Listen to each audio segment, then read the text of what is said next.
Welcome to the MHABC podcast. Today's guest speakers are Sharon T. Mitchell of Royal Bank and Mark Ellis, owner of Eagle Homes. Sharon has over 15 years of personal and business experience in the real estate industry and has proudly worked in the South Okanagan area as an RBC mortgage specialist for the past 10 years. She has provided personalized financing advice and solutions and specializes in helping first-time and repeat homebuyers, investment property mortgages, refinances, and construction mortgages, including specialty financing solutions for manufactured homes. Sharon also holds a master's in business administration. Mark started in the manufactured modular home industry in 1974.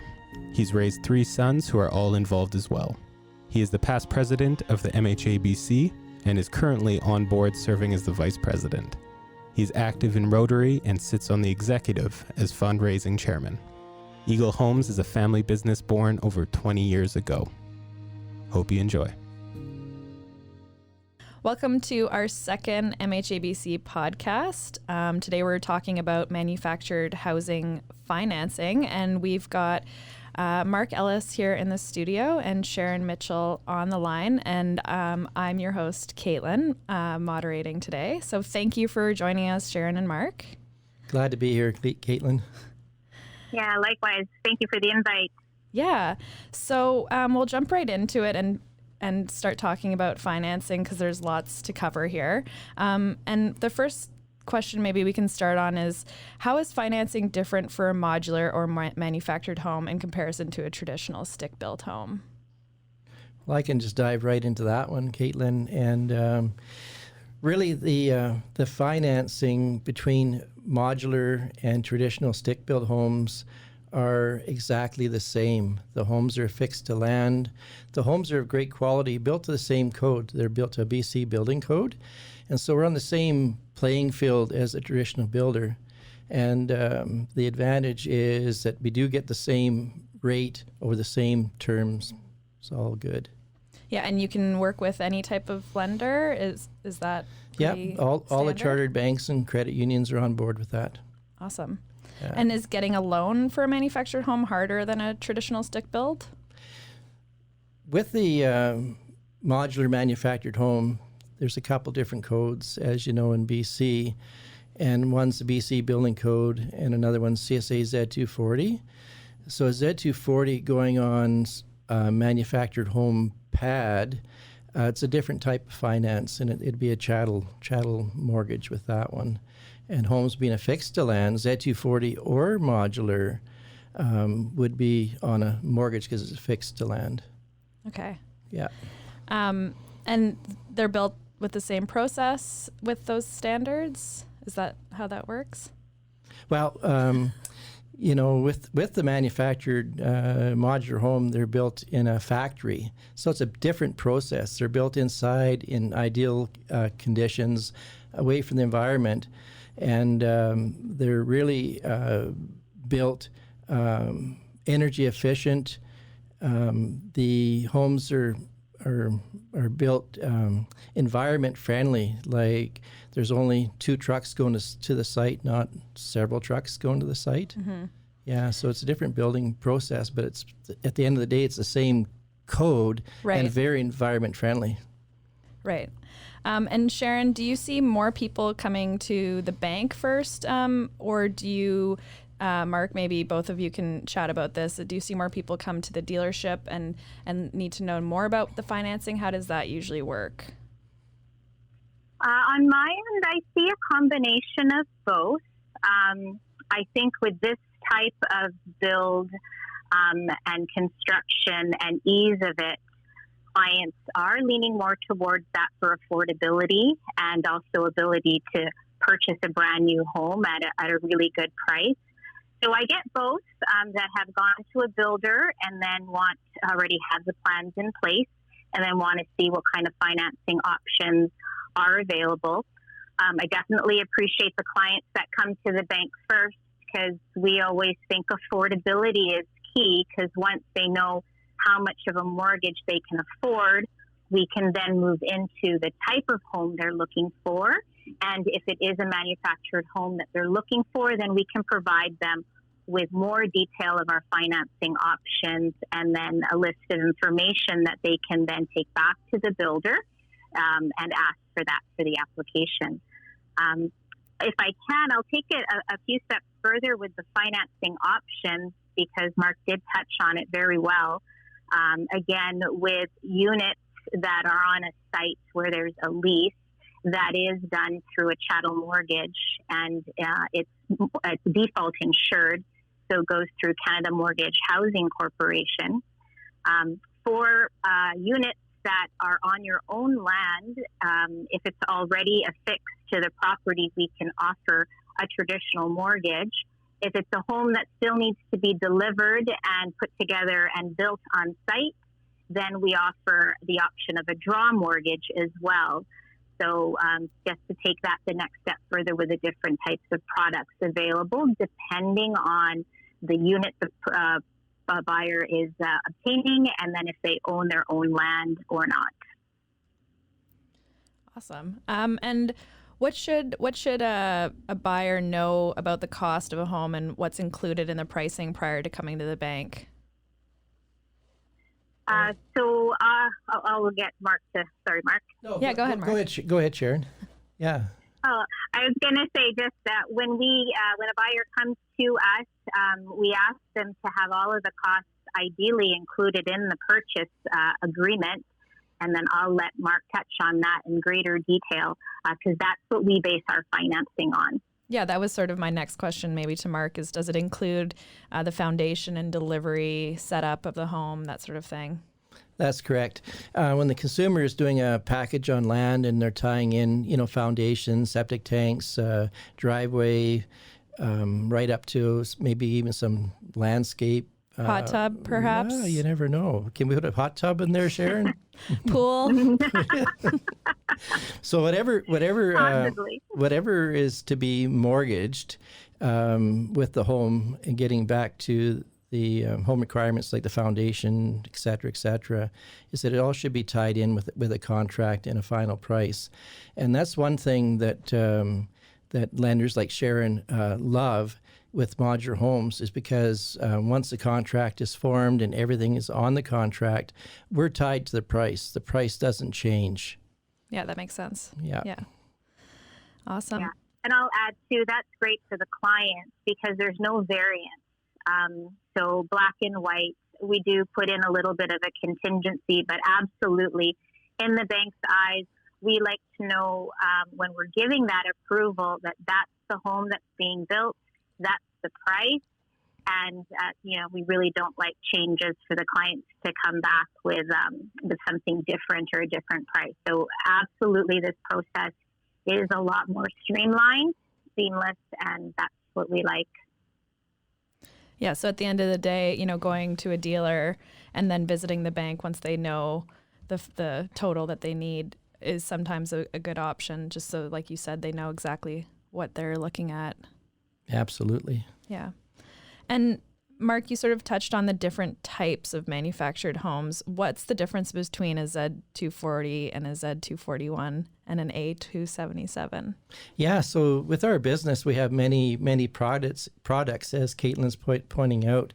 So we can start, with the different codes in British Columbia, and we'll start with the BC Building Code A277, and that's what I've been kind of talking about on the program, going on the foundation on land. And then we roll into a Z240 product. And the difference between BC Building Code and the Z240 product is the BC home build can leave the factory incomplete. So a lot of cases we're putting it on a basement and the furnace hot water tank and stairwells are being installed as part of the basement. But the Z240 home, when it leaves the factory, it has to leave 100% complete. And then we get into the Z241. Yes. Z241. Yeah. So Z241 is a recreation code, and we build park models to that code, so they go into a recreational site. Okay. And these park models are built on the same production line as the other homes as well. And the financing, does it vary between the different types of models that are available? between like a park model, recreational versus the more traditional style? The financing does vary, as Sharon was pointing out, between the modular on a regular mortgage, chattel mortgage, and now we're talking. That's where the different mortgages come into play. Now we're talking the recreational. Right. That's a little trickier. Yeah. Maybe you can expand on that. Yeah. Sharon, you can expand on the recreation. Yeah, absolutely. So, and again, we get a lot of those questions because, again, they're greatly built and affordable. However, on the recreation side, we cannot put a regular or a chattel mortgage on it. That needs to be just a regular loan. So no mortgage financing is available for the Z241. On the other two, absolutely. So park models, unfortunately, for mortgage financing are a no-go. So the bank is all, really considers the type of property it's going on before, making that call with the mortgage. Absolutely. Yeah. So in our eyes, with the Z241, as Mark mentioned, it's more recreational. And in most cases, it's not moved as often, but can and meant to be moved. So when we're looking at mortgage financing, we do want it, either permanently affixed or meant not to be moved as often. So a loan or financing for a recreation park model would just be done through a regular loan process through a bank and not through the mortgage financing products that are offered. So financing is still available, but doesn't meet the realm of this conversation. Could be like a line of credit, Sharon? Yeah, so line of credit, if we do that, that would be, again, either unsecured or secured against real property, or we could do a loan that is secured against the unit itself. However, it's not, again, a traditional mortgage. So interest rates may change, amortization may change, the product as a whole will have different terms than a mortgage term would. And Sharon, and maybe Mark can answer this as well, is financing easier on certain types of homes? I find that financing is easier on the modular BC building code and the Z240. There's no problem. Just when you get in that recreation. So our mainstream of homes, there's no problem with financing at all. Do you see quite a large amount of recreational homes or clients coming in for recreational homes? Actually, during these times where everybody's tied, they're all the products are selling so well. It go up quite a bit, yeah. And what is the approval process for a manufacturer home purchase like? So on my end, I would obviously prefer clients to come in with a pre-approval so that we go through all of the documentation gathering ahead of time. Again, the clients are prepared with that information to ask the builder. Once we have a purchase agreement in place, then we can do a property valuation. And then once the property valuation comes back, all of the documentation that supports the information we have in the application, along with the purchase agreement, the property valuation, that all gets sent off for review and for approval. So it's fairly straightforward. Once you have the purchase agreement in place, a lot of the legwork happens ahead of time with that pre-approval and discussions with the builder on the home and the fixtures and the pricing. But once that's all set, the approval process, if we have everything in order, is fairly quick turnaround time and seamless. Yeah. And what does the amortization look like on a factory built home? Amortization on our end, again, if we're looking at a brand new unit that is permanently affixed to the land, then we can actually offer, traditionally it's 25 years, but we can offer up to 30 years. Again, that's a traditional mortgage. When we get to the chattel mortgage, where it's not permanently affixed to the property, then we're looking at a maximum of 25 years. If we are looking at units that are resale, so not brand new, then that's where that amortization can fluctuate. because we do look at the remaining economic life, and we need to make sure that mortgage is in line with that. So for an older unit, that amortization may be required to reduce down to something more reasonable in line with the life expectancy of the unit. But with dealing with brand new units, 25 to 30 years amortization. And is there anything else that a seller might need to know about, selling their home after, like you said, depending on its age and things? Are there other things that they should look at when they're selling an older manufactured home? Yeah, sorry, Sharon, but the most important thing with the manufactured home on a resale, and it's probably the most expensive sticker anybody can have if they lose it, is the CSA number. They cannot resell the unit without the CSA Z240 sticker. And that's just an approval, sort of stamp of approval that it's certified and that it's a safety approval. Safety approval. Okay. Yeah. And what else is there, Sharon, when it comes to reselling or deciding to maybe move? When we're looking at selling, and I get this again when buyers come and they're looking for property that's being resold, first and foremost, I always ask to make sure that they know how it's affixed to the property. I'll always circle back to that because then that will let us determine which route we're going to take for financing. So my first thing is to make sure it's very clear. The sellers make it clear how the property is affixed. The age, we want to know if there's any upgrades because that can, again, potentially affect the amortization. The more information that they have about the unit, the seal of approval there, your CSA numbers, all of that will need to be known. So they need to give the buyers all the information on the unit because that's exactly what the lenders are going to be asking. So there's not a lot of back and forth, and if you're upfront with that information, then it's easier for your buyers to get the right advice and the right financing to be able to then make an offer on that property and purchase it. Exactly. Yeah. So if in a scenario where, if somebody purchased a home but wanted to move it from an existing property, would that be a whole other set of, to make sure the land is approved and that sort of thing if they wanted to move a pre-existing home? It can be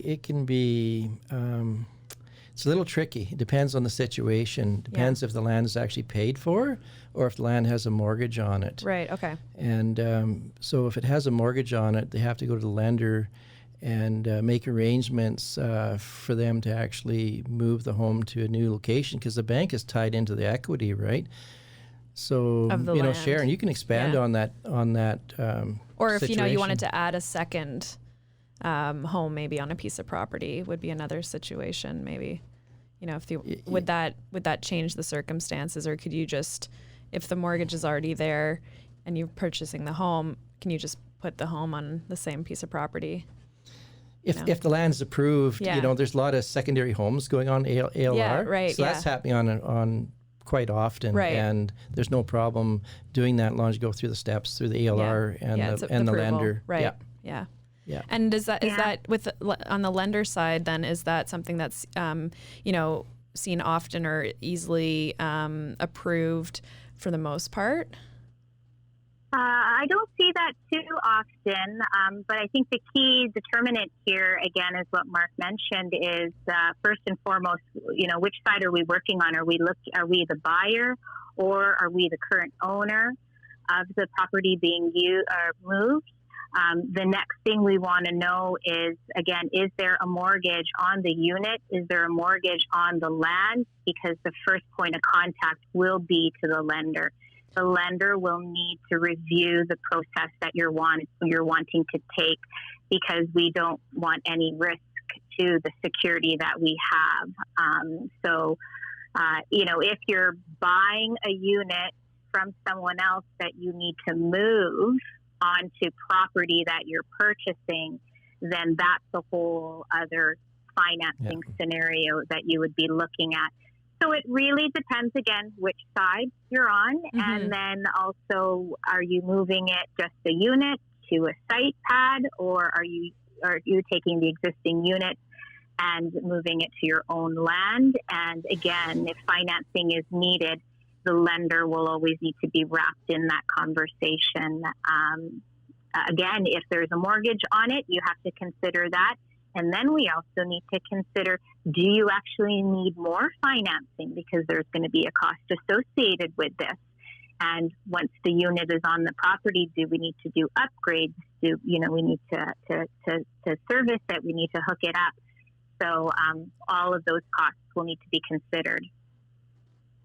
Oh, that's great information. Yeah. And there's so many different scenarios you can look at with that. I mean, a question is, what we said in the beginning, is it better to go to the dealer first, or is it better to go to the lender first when you're looking at purchasing or selling? And I think it really depends on the scenario that you're in, and using both with all the knowledge that you guys have already given us. It's definitely depends on the scenario that you're in. Yeah, Absolutely. every scenario is different, and every situation is different, Mm-hmm. and when you come to the dealership, our trusted advisors can give them the right information, lead them to the bank with the right questions, and hopefully have a contract in hand so the bank knows exactly what they're buying, where it's going, what's involved. It's pretty straightforward that way, but the guidance from the trusted advisor at the home dealerships goes a long ways. Yeah, it helps a lot, I'm sure, in the process. And is getting a loan for a manufactured home harder than a traditional stick-built home? And why is that, if it is? I'll go ahead of Sharon. I'd say no. Yeah. Yeah. I'll say no as well. Yeah. Yeah. Well, that's good. That's an easy answer. Do you want to elaborate on that at all? Is there a perception that it's harder for people out there? There's an old myth that people that haven't really researched manufactured homes, they're going back to the old days where the quality was not great, and they're basically, I started in this industry in 1974. I've seen everything change, Wow. Yeah. So from 1974 moving forward, from trailers to houses, Right. and these are quality houses. Yeah. And the lenders realize their quality, and the lenders are up to speed on that as well, right? I mean, there's so much information and education that goes into understanding this industry that, you don't really I'm sure you don't run into as many people not knowing that, but maybe from the public, more people don't realize that it's a lot easier to. Yeah, through manufactured housing, we're doing a great job of educating and getting the information out to the people, so the information's out there. That's awesome. Yeah, I will absolutely agree with that. Again, you're right about that myth going to the past with how they were built and the perception, and that has completely changed. And again, with more exposure, with more housing affordability and ability to even, find land and build homes, this option I find is a great option. Lenders are on board with it. As we've already mentioned, financing is seamless. There is not too much of that differentiation. Financing is different. It is easier to get. The quality of the build is there, so there should be no issues with the bank and the security that we're taking on the unit. I do find when we are working with clients, whether you go to the bank or you go to the dealer first, there is a lot of back and forth. And again, with the right advisors, that's the type of conversation you want to have. Is you want to have both parties working in your favor and working together, which I find is happening, and then allows that information exchange. The buyer then gets all the information they have, and we're confident they're making those right decisions on the home and financially right decisions as well. Yeah, and Well something, said. yeah, I think so. And it's great that you have that relationship with the banks and the lenders, so you can recommend somebody to your clients, and just it's great to see. And something you touched on, Sharon, was about the quality of the homes, and Mark obviously mentioned that as well. And with the environmentally friendly aspect of how manufactured homes are built now, with being, there's like Mark said, the transportation, and it's, sometimes like one trip to the site. And does that have anything, does that have any impact on financing? It's like looking at, how like low impact it is on the environment or anything like that? Not quite yet. I know we do have kind of environmental friendly programs, but nothing too highlighting again on the actual building process. But again, we are on board with our financing policies, not necessarily to differentiate between a manufactured home and a stick-built home. So just the fact that we're on par with providing the same type of financing, there's that support there to move these along. And Mark, maybe you can touch on this, but is the MHABC working with banks and lenders to provide customers better financing options? Like, is there something the association does to help with that as like a member?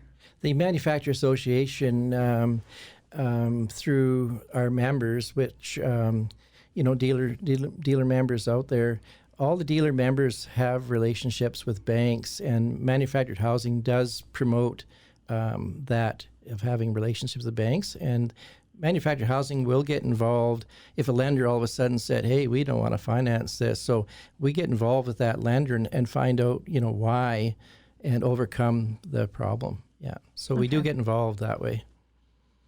Yeah. And so that's, the end of my questions, but is there anything else that we want to touch on that maybe we that we missed today, as far as maybe some myths or new information that maybe we can touch on a little bit more? I would just like to add is that the features of the homes are you can buy a home for the standard price and have an excellent home. It's well built, everything is there, plumbed, wired, everything is finished.